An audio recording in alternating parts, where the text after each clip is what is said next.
30 Minutes by David W. Wright and Sean Platt.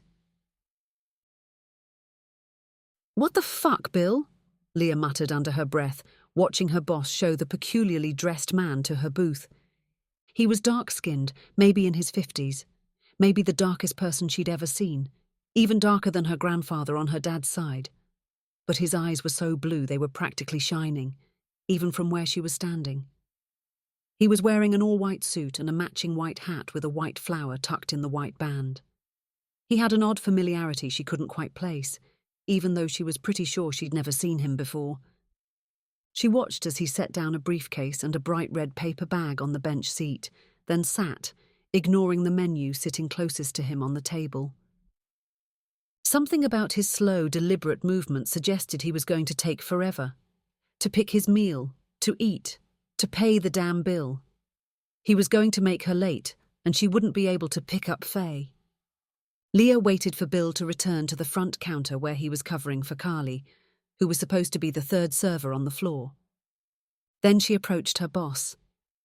Outside it began to pour. "Leah," Bill said, "I was just about to go on break." "Well, Carly is still on hers, so you gotta wait," he said. Leah glanced over to Jasmine, the only other server working. Jasmine only had one table at the moment. The lunch rush was over, and it would likely be dead until dinner in 2 hours. "I told you I need to pick up my daughter from school." Bill placed his beefy, hairy arms on the counter and leaned forward. "You can go when Carly gets back." Leah didn't want to rat on her fellow server, but fuck Carly. She was always late, always slacking even when she was there, and always screwing Leah and Jasmine. "Bill, there's nobody here. Can't Jasmine take him?"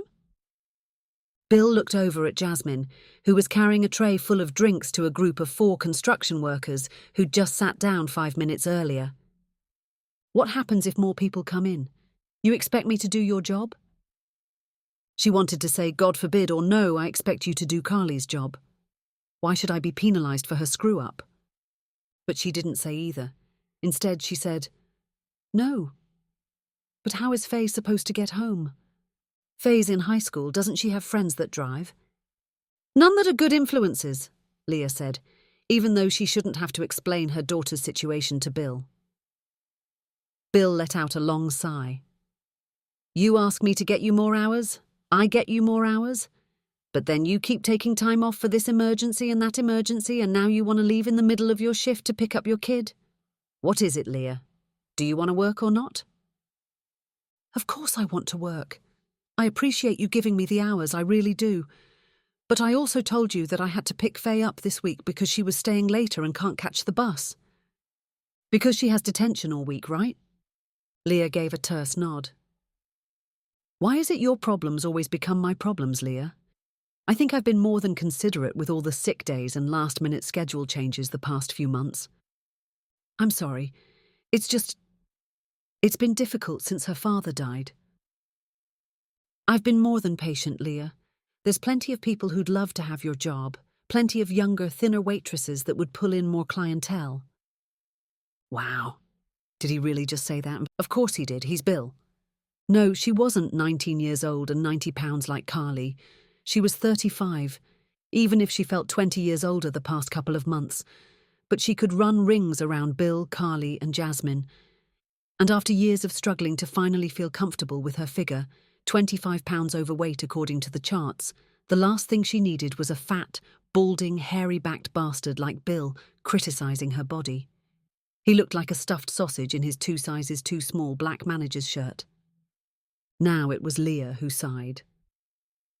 "I scheduled this with you in advance so I could do it on my break and it wouldn't affect you at all. I'm sure Carly will be back any minute." Bill's thick dark eyebrows furrowed together as he stared at her for a long moment, as if considering her request. Did he want her to beg? To humiliate herself? "Please," she said. "Just do your fucking job. You can leave when Carly gets back." His phone rang and he turned his back to her to answer it. Conversation over. Leah wanted to scream. Wanted to tell him to take his job and shove it up his assuredly hairy ass. But now was not a good time to take a stand. She was barely making ends meet as it was. Jake died without a will or an insurance policy. She'd probably get Social Security money for Faye, but who knew how much it would be or how long it would take? The whole thing was a shit show, and right now all Leah could do was smile and eat more shit. She plastered on a fake smile, then approached the peculiar man in her booth. "Welcome to Nosh. Can I start you with something to drink?" The old man looked up at her, his eyes seeming even brighter up close. Unnaturally bright. And even though he was only looking at her for a moment, she felt like he was looking deep into her soul. Like he could see her every secret laid bare. It was both invasive and oddly comforting, in that way a loving grandparent might look at you. He spoke, his words coming faster than she anticipated, and in an accent she couldn't quite place. British, perhaps? "A glass of water, please." "Sure. And do you need more time with the menu, or do you know what you want to eat?" "I won't be eating." "Coffee, dessert?" "No, I do not require food." "Do not require food? What the fuck?" She studied him again. He didn't seem like a homeless man looking to get out of the rain. He was too well dressed, his nails perfectly manicured. Besides, there wasn't a raindrop on him. "Okay, well, unfortunately our tables are for paying customers, sir. Not that I mind, but I have a boss that—" Her voice trailed away. "If you just want to get out from the rain, there's a library across the street." He reached for the briefcase and opened it. Inside were stacks of neatly wrapped $100 bills. He pulled out one, thumbed a $100 bill off the top and slid it across the table. "That's for you. Am I a paying customer now?" His eyes locked on hers. She felt a cold chill run through her. She glanced down at the bill. She'd heard stories of eccentric millionaires and wealthy business owners leaving insanely large tips. But that was the sort of thing that happened to other servers, not her. She could think of 10 things that money could instantly help her with. Still, it was too much money just to sit at her booth. "Sir, you don't need to—" "Take it. It's yours," he said with a smile. "I only require the table for 30 minutes, and then I will be on my way." That word again, require. What an odd choice. He then reached into his pocket and pulled out a red egg timer, wound it to 30 minutes and set it on the table. "Just 30 minutes exactly," he said. "Let me get your water," she said. "Ice or no ice?" "Just the water." "Okay." She turned to leave. Felt him tap her arm. She looked back. "Take the money first," he said. She hesitated. "You really don't He pushed the bill across the table towards her. "All right," she said, selecting the bill and tucking it into her apron. "Thank you, sir. It's much appreciated." He smiled, and she went to get his water. Leah grabbed a cup and filled it with water from the jug in the back. While there, she reached into her back pocket and grabbed her phone. She pulled up her messages and swiped for Faye. "Stuck at work. Be there in about 40. Hang out near the front office." She waited a second to see if Faye had seen it, but school wasn't yet out, so she slipped the phone back into her pocket. Then she carried the glass out to the peculiar man, placing it on a blue and red cardboard Nosh's coaster. Then she reached into her apron and handed him a straw. "You sure you don't want anything to eat?" She glanced at his briefcase sitting next to him on the bench, wondering where all that money had come from. Was it his? Was it stolen? And what the hell was in the red bag sitting next to the briefcase? He raised the glass to his lips, no straw, and sipped. "I do not. Do you need anything?" She blinked. "What? What do you need, Leah?" She was about to ask how he knew her name, then remembered the name tag pinned to her blue shirt. "Nothing," she said. "I eat when I get off." "I wasn't referring to food. What do you require, Leah?" That word again. "I don't know. A roof over my head, food, good health. What does anybody require?" "Would money resolve all your problems?" She put a hand on her hip and waited for the punchline. "Listen, mister, if you've come here to taunt me with your wealth, pick somebody else, because money solves most everybody's problems, and anybody who tells you different is lying." He smiled. That annoyed her. I'm supposed to say yes, right? And you'll give me some speech about how money doesn't change anything? That's the kind of shit my ex used to say, all while refusing to help pay for his daughter's upbringing. That would be frustrating. No shit. Especially because he had the money, even though his parents were fucking loaded. And whenever I asked for help, he always acted like my problem wasn't money, but my mindset. I had to watch my baby go to bed without supper some days. You never forget the sound of your child's hungry cries. Where the hell had all that come from? I'm sorry. I don't know why I told you all that. She pulled the $100 bill from her pocket and held it up. But if that's the way this conversation is going to go, I'll return this. He simply smiled. Well? She dropped her arm to her side. Well, what? Would money resolve all your problems? Jesus. She returned the $100 bill to her pocket. How much money we talking? He looked down at his briefcase, then back up at her. $1.7 million. She laughed, almost a bark. Yeah, I think 1.7 million would solve a whole lot of problems. Why? He smiled, folding his fingers together. What if I made you an offer? And here it comes. If you're going to proposition me for sex or something, save your breath. She pretended to turn away, but if she was honest with herself, she wasn't going anywhere. Leah was intrigued. He shook his head. Nothing like that, Leah. The way he said her name was so familiar. You don't have to give me anything other than a name and the money is yours. A name? Yes, he said. A name of someone you know, someone you want to die. She stiffened. If this was a joke, it wasn't funny. What? You give me a name before this. He tapped the red egg timer. Rings and you get the money. And the person you want to die will die. Leah laughed again. Is this some sort of entrapment or something? He adjusted his hat. Entrapment? Listen, mister, I don't hate anybody enough to want them dead, and I'm not dumb enough to ask someone else to kill someone even if... Oh, I'm not going to kill them. Leah blinked. No? He shook his head. They will simply drop dead. A chill ran down her back. How? You might call it magic. And you would call it? He simply smiled. It'll be as if they never existed at all. Nobody but you will even notice they're gone. Not the police, not their family, no one. I'll think about it. Of course you will. But Leah, you've just got 23 minutes left to decide. Leah walked into the kitchen where Jasmine was grabbing ketchup, mayo, and other condiments for her table's order of burgers and wings. She leaned against the wall, thinking. Spill, Jasmine said. Leah thought for a second. What if you were offered $1.7 million? To fuck someone? Yeah, I'd do it, Jasmine said. Who wants to fuck you? Mikey said, walking by carrying a box of frozen patties. No one, Leah said.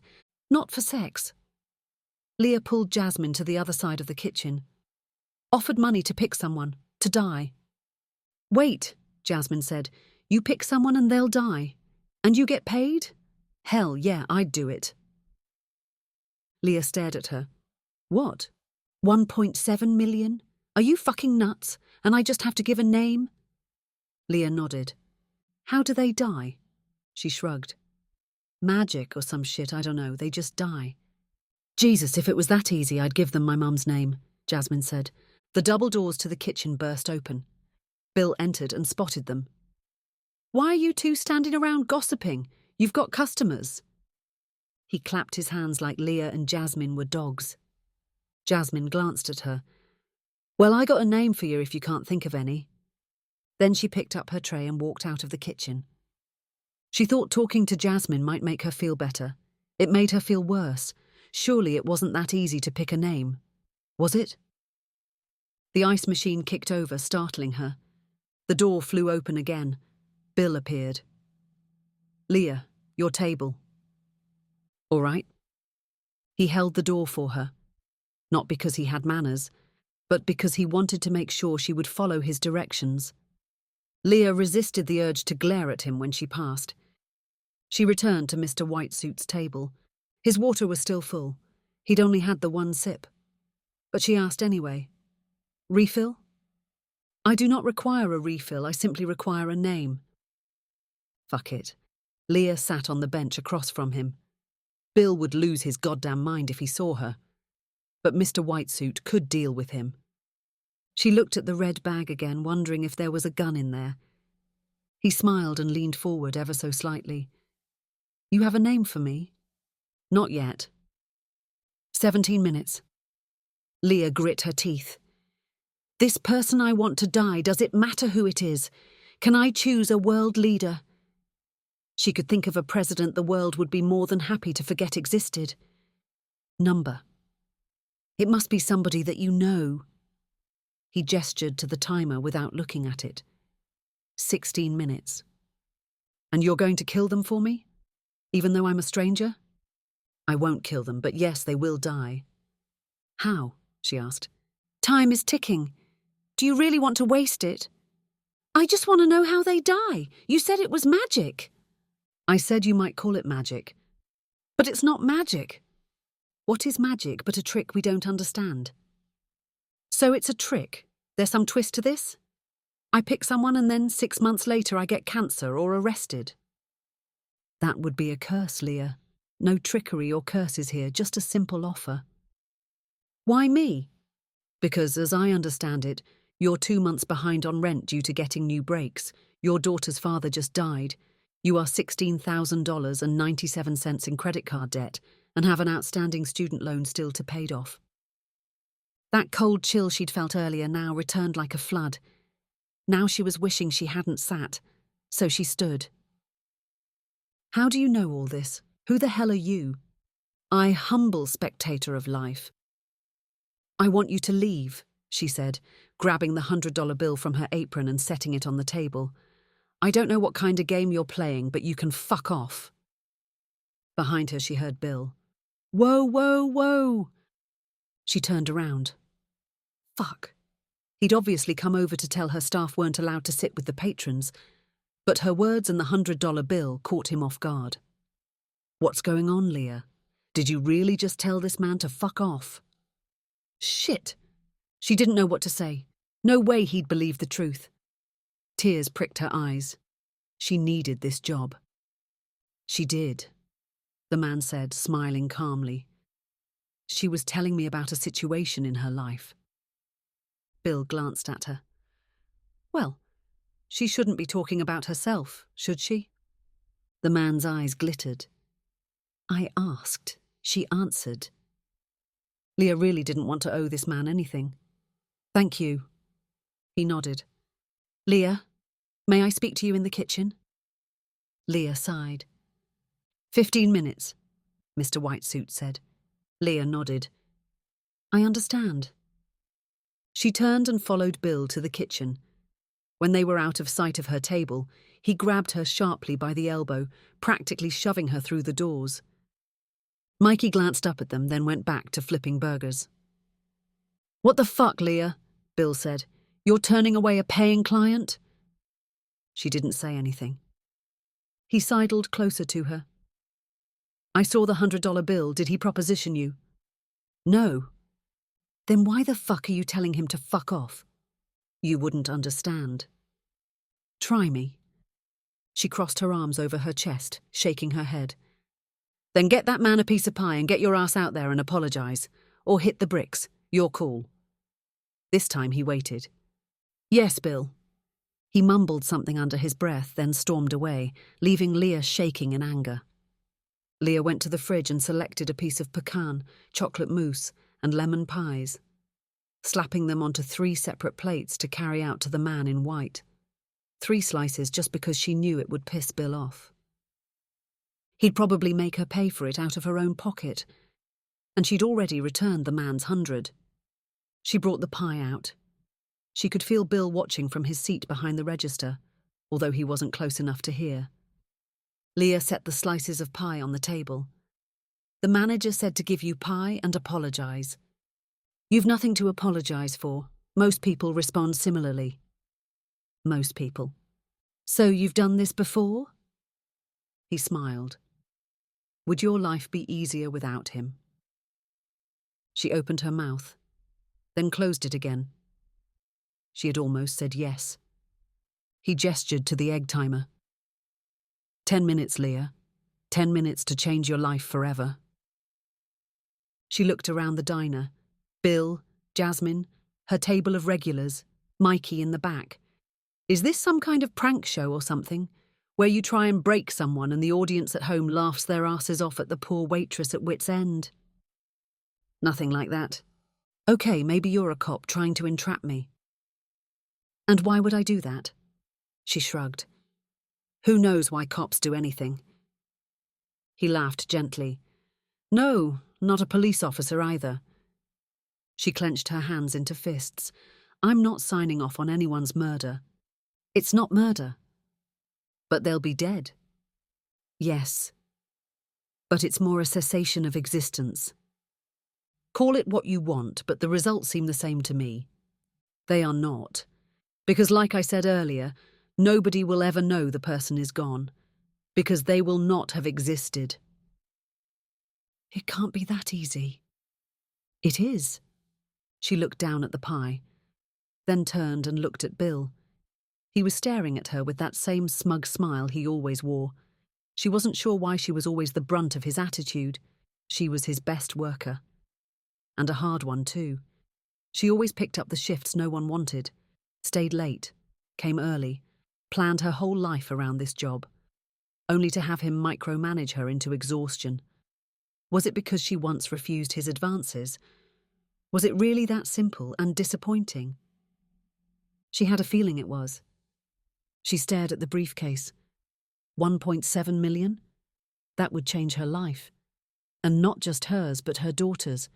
She could work normal hours or hell not work at all and spend time with Faye or go back to school. Get that degree in social work that she'd dropped out of when she got pregnant. It was the lack of time with Faye that was making her act out lately. How long until the damage was irreparable? How long before her daughter found the wrong boy's, or worse, man's, attention? Leah met the man's familiar eyes once more and was on the verge of saying Bill's name, then shook her head and walked off. No, I can't do it. 7 minutes, Mr. White called after her. Leah entered the kitchen, walking past Mikey and entered the freezer. She stood there for a moment. What the fuck was wrong with her? 1.7 million. And no one would ever know she had anything to do with Bill's death. No, not death, cessation. No, that wasn't exactly right, and she would know. The door creaked open and Mikey peered in. You okay? She wiped her eyes and nodded. Just worried about Faye. He smiled. She'll be okay. She's got a good mom. Yeah. One that was standing in a freezer thinking about murder. Thanks, Mikey. She shivered, then wiped her eyes and stepped out, glancing at the clock. Her 30 minutes were almost up and she should... Oh, Jesus. She realised something, returned to the dining room. He smiled when she approached. You have a name. She shook her head. You have the wrong person. He tilted his head. I was supposed to have gone to pick up my daughter. Carly is the one who is supposed to be serving you. I assure you. He adjusted his hat. There is no mistake, Leah. But I am here to make you the offer. The 3 slices of pie still sat in front of him, untouched. The glass of water beaded with sweat. But why me? Why not you? 4 minutes. She dropped into the booth across from him. I can't. You're asking me to kill someone. His eyes were soft and kind. I'm doing nothing of the sort. Do you know how much good I can do with that money? He shrugged. You can do what you want with it. There are no rules once it's yours. She snorted. I could spend the whole amount on pastries. If you so desired. She grabbed the lemon pie and pulled it towards her, picking up his fork and eating. 3 minutes. The lemon was sharp. It cut through the fog in her brain. And then it felt like her heart was going to climb into her throat. The person will just cease to be? Yes. And what happens to me? He tilted his head. What do you mean? She dropped the fork. I mean, a year from now, do I drop dead? Get hit by a bus? Dragged to hell? I suppose any one of those are possible, although perhaps not the last, but not at my hand. I simply get away with it. Get away with what? Leah leaned forward and lowered her voice. Killing him. He reached out and pat her hand. He will simply cease to be. To all but you. 2 minutes. Her phone buzzed in her pocket. Faye. I have to get this. She got up and walked outside. Bill's eyes were hard on her. No doubt docking her pay, but she didn't give a fuck. Mom? Hey, honey. I'll be there soon. She turned around, looking through the plate glass window. All she could see of the man was his top hat. He couldn't be serious. Right? Mom, are you okay? Faye asked. Yeah, she said, but her voice cracked a bit. I have a question for you. Okay. If someone offered you $1.7 million to say the name of someone you know who you wanted dead, and that person wouldn't be killed or anything, they would simply cease to be, would you do it? She glanced at the time on her phone. 1 minute. Please, Faye, answer the question. They wouldn't be murdered. They'd simply cease to be, and you'd get 1.7 million. Yes. No. She could almost hear Faye shake her head, and Leah felt disappointed. We don't get to choose who lives or dies. That's not fair. Okay, thanks, sweetheart. That's what I thought. I'll call you when I'm close. See you soon. Leah hung up the phone. Then she walked inside and over to the booth. The man looked up at her. 10 seconds. Leah took a breath. Bill. The egg timer rang. She immediately glanced at her manager. He was still seated behind the till, eyes on her. She kept watching him. 1 second, 2 seconds, 3 seconds, 4 seconds. Nothing happened. It was a prank. A stupid fucking prank, and she felt like she'd been wrung dry. She turned back to the man. He was gone. What the fuck? She stumbled back a few steps, bumping into Jasmine. Where did he go? Who go? The man in the white suit. She pointed to the table, to the 3 slices of pie, the glass of water. Thank God they were there, or she might have thought she imagined the whole thing. Jasmine eyed her. You okay, Leah? 'Cause you haven't had a customer in half an hour. Leah felt hot, sticky, cold, shaky. Her legs weren't going to hold her up anymore. She dropped into the booth. Maybe she was going crazy. The long days of work, sleepless nights, had it all caught up to her. She glanced across the table. Then she leaned to the side, ducking low, looking beneath it. And there was the briefcase, on the bench. She jolted upward. He had been there. The door banged open. Leah jumped up, half expecting him to re-enter. But it was Carly, on the phone, laughing. Oh my God, totally. She walked over and spotted Leah. You okay? You look like shit. Leah could barely form words. You're late. Don't get your panties in a bunch, she said, heading to the back room. Not my fault. I slept in. Slept in? It was 4 o'clock in the fucking afternoon. Leah walked around the table. The briefcase was right there, waiting for her. But she still couldn't touch it. She turned around. Bill was still seated at the till. Carly came back out, tying on her apron. I'm sorry I was late. It's all right, babe. Bill winked at her. If those two were fucking, that would explain a lot. And if they weren't, it was even weirder. Bill glanced over at her. Those pies are coming off your check. She clenched her jaw, mainly to avoid saying something she'd regret. She gathered up the pies, the glass of water, took them into the kitchen. Maybe the case would be gone when she got back. Then the whole thing really would be a dream, but it wasn't. It couldn't possibly have 1.7 million in it. Could it? 27 minutes, Bill said. Leah froze, stared at him. What? 27 minutes left on your break, and I'm docking pay for every second you're late. Leah kept her eyes on him, then leaned forward and grabbed the case. The leather handle was smooth, almost warm to the touch, but Bill did not cease to exist. Instead, he watched her, curious. What's that? One of my customers forgot it. Leave it with me, he said. I'll get it back to them. No, Leah said. I think I'll keep it. His eyes flashed annoyed. She didn't wait for him to argue. She simply went to her locker, grabbed her purse, then slammed the door shut and spun the dial, headed into the kitchen to use the back door. She bumped into Jasmine, who was exiting as she entered. See you tomorrow. If I still have a job. Tomorrow? You're not coming back after you get Faye? No. Leah shook her head. I've had enough of Bill today. If he says anything, tell him I said to fuck off. Jasmine laughed, heading back to the dining room. Leah waved at Mikey, then headed out the door. It had stopped raining. She stopped, breathing in the cool air. It had all been a cruel, nasty joke. She wondered who had put the man up to it. And then it hit her. Jake's parents. Testing her in some way. She pulled out her phone and dialed them. Matilda answered on the first ring.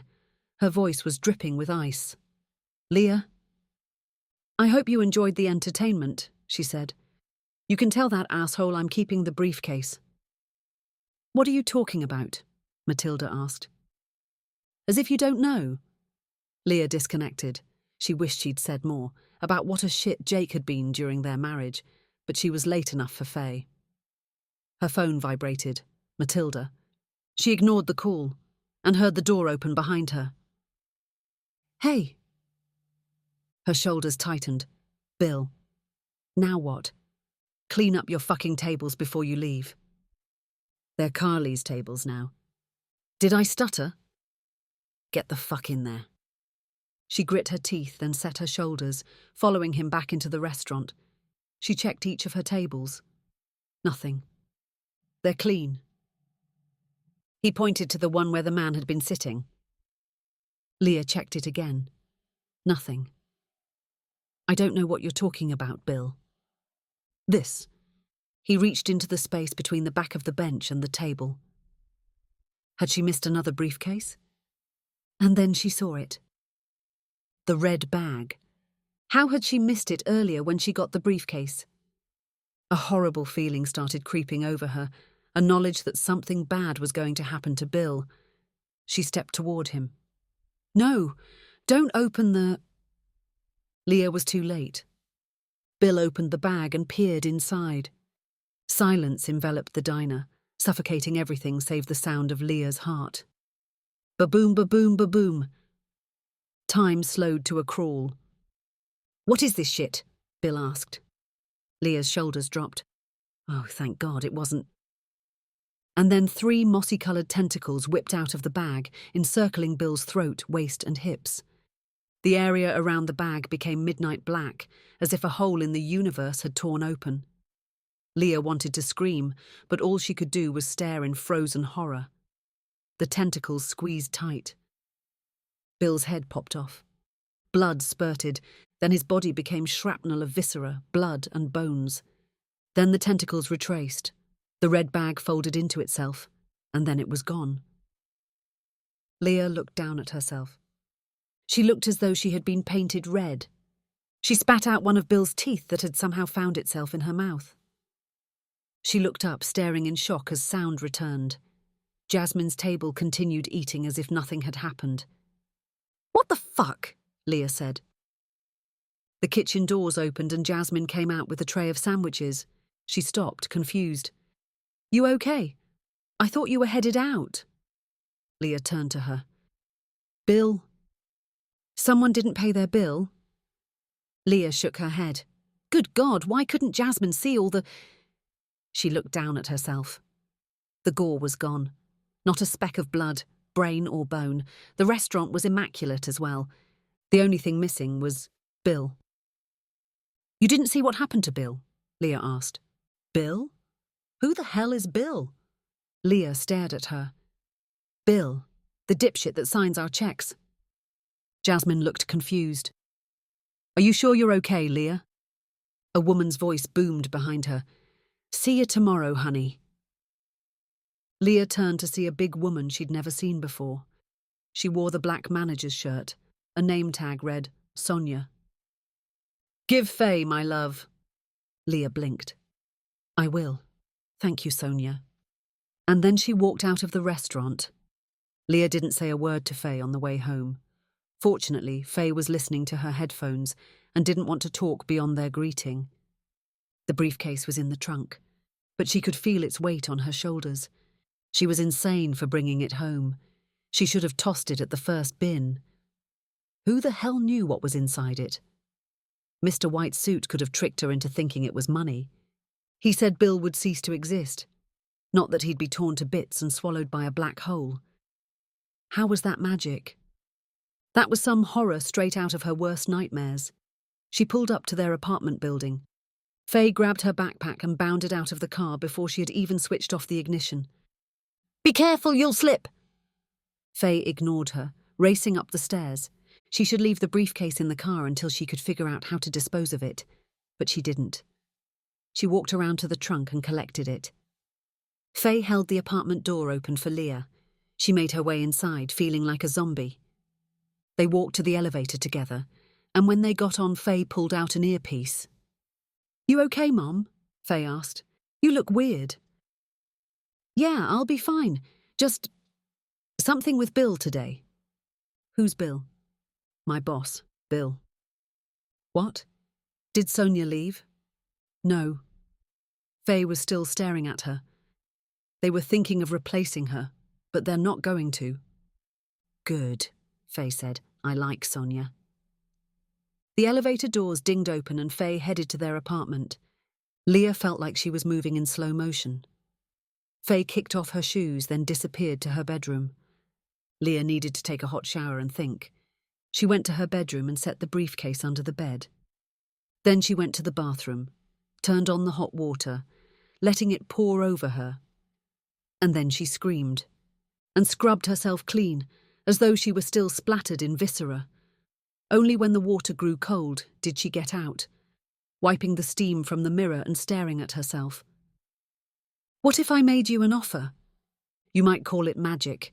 Nobody will ever know the person is gone, because they will not have existed. She blew out a breath. Well, no one did they? Know that Bill existed. But how did she know that the briefcase contained money? What if the same fate awaited her? She couldn't risk it. Or Faye. She'd have to dump it. Get rid of it. She heard her bedroom door open. Mum! God, she'd been standing here too long. I'm coming. She got out of the shower and spotted Faye.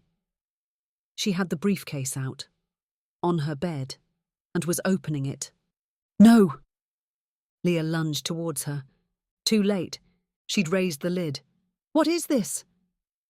Bill's words, echoing back. She slammed the lid closed. Mum, you're acting weird. What did you see? Leah asked.